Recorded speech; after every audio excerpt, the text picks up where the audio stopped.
내 생각에 하루에 한 5번만 갔다 오면 걔 생활비가 절약이 되겠다.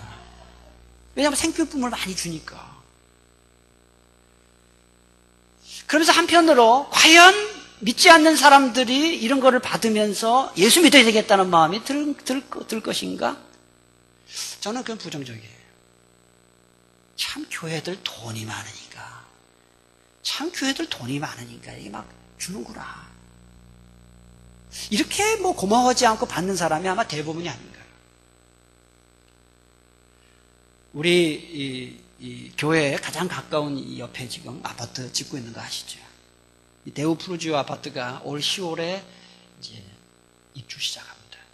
780세대 입주 시작합니다. 여러분, 이 대우 푸르지오 아파트 주민들을 어느 교회가 가장 많이 담당을 해야 정상이라고 생각하세요?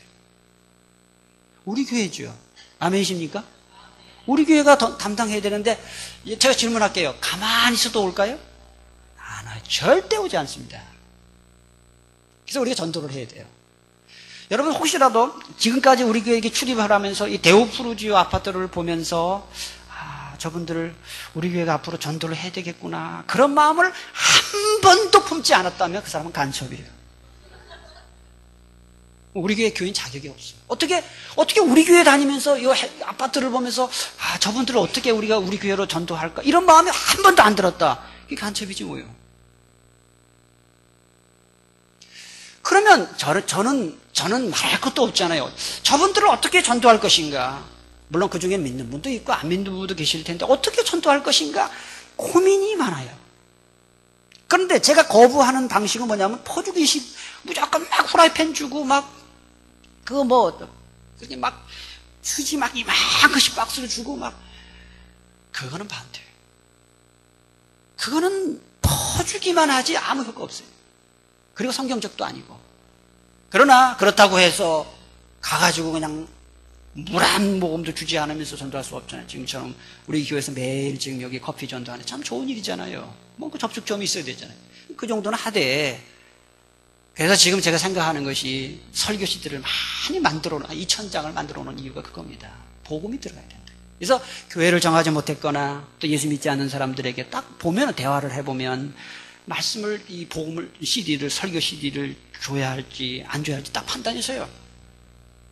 그리고 가능할지는 모르겠으나 제가 10년 동안 매주 칼럼을 쓴 이 글을 지금 모아서 책을 만들면 한 2권은 만들 수 있을 정도로 양이 있습니다. 그래서 이것도 지금 빨리 만들어야 되는데 해서 하여튼 하나님의 말씀을 담은 어떤 그 설교를 듣거나 그들이, 또는 성경책을 접하거나 또는 이 복음을 들어야 예수 믿게 되는 것이죠.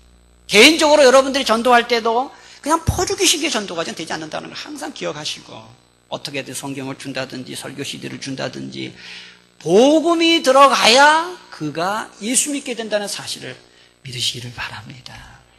마지막으로 전도 대상자를 교회로 초청하고 인도해야 된다. 오늘 본문 36절, 37절, 38절에 보니까 빌립이 마지막으로 한 일이 세례를 준 거예요.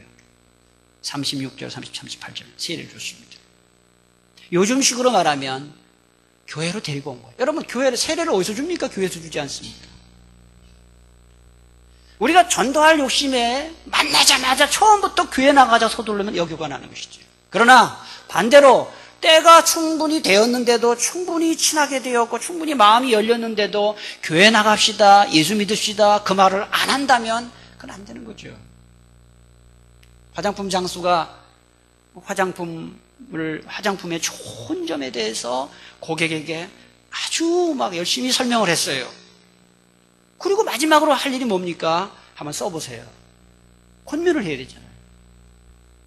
그렇게 하지 않고 그냥 선전만 하고 가버리면 그건 무슨 소용이 있습니까? 마찬가지입니다. 좋은 관계를 유지하고 본을 보이는 삶을 살고, 또는 그분의 마음이 열렸어도 교회 나갑시다, 우리 교회 참 좋습니다, 예수 믿읍시다, 나랑 같이 신앙생활 합시다, 이렇게 권면을 하지 않으면 그건 전도가 되지가 않습니다. 그런데 그 말을 왜 하지 못합니까? 거부할 것이 두려워서. 그러나 기억하시기 바랍니다. 그 사람이 거부를 할 것인가, 응해서 교회에 나올 것인가, 그거는 하나님이 결정하실 일이에요. 하나님께 맡기면 돼요. 맡기면. 오늘 말씀을 맺도록 하겠습니다. 빌립이 어떻게 전도했는지 5가지 말씀드렸습니다. 첫째로 내 힘으로 하려고 하지 말고 철저히 기도해서 성령님의 인도와 능력을 의지하라는 것입니다. 두 번째로 오늘 여러분 말씀을 들으면서 또는 평소에 내가 아무개를 전도해야 되는데 그런 마음이 들었다고 한다면 즉시 하라는 것입니다. 세 번째로 이 사람은 이래서 안 되고 저 사람은 저래서 안 되고 함부로 대상자를 판단하고 한정 짓지 말고 모든 사람에게 하라는 거예요. 네 번째로 인간적으로 친해지고 물량공세로 하지 말고 그것만 가지고는 안 되니까 꼭 복음을 듣도록 말씀을 접할 수 있도록 해주라는 거예요. 마지막으로 교회로 초청하라는 거예요. 이 말씀을 잘 여러분 참고하고 실천해서 우리 여러분들을 통해서 여러분의 가정이 복음화가 되고 주변 사람들이 예수 믿는 역사가 나타나게 되기를 축복합니다. 기도하겠습니다.